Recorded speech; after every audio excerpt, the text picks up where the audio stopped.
Hi everyone, Darren Legault here with Sales Acceleration. I want to talk about something that every sales rep faces. It doesn't matter what you sell, what industry you're in, how long your sales cycle is, and that's objections.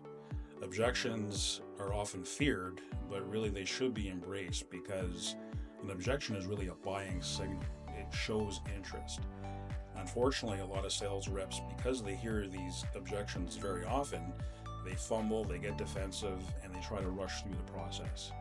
Today, what I like to do is show you a three-part process that you can use to help you respond to objections more effectively and win more business.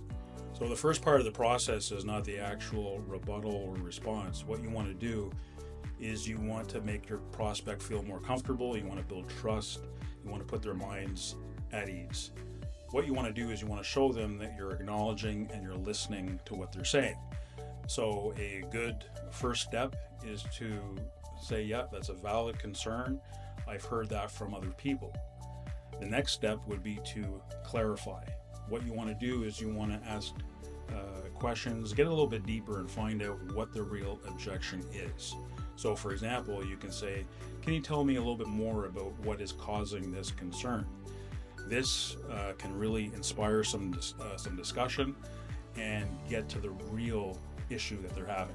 So now that you've got some context and hopefully you found the real objection, you can reframe and then provide a response.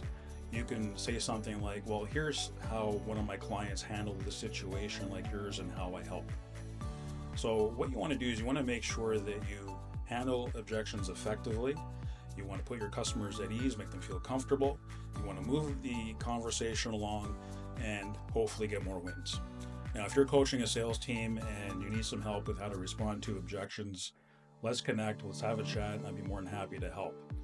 When I first started my sales career, I was shown an analogy which involved a tennis ball and a baseball on how to respond to objections.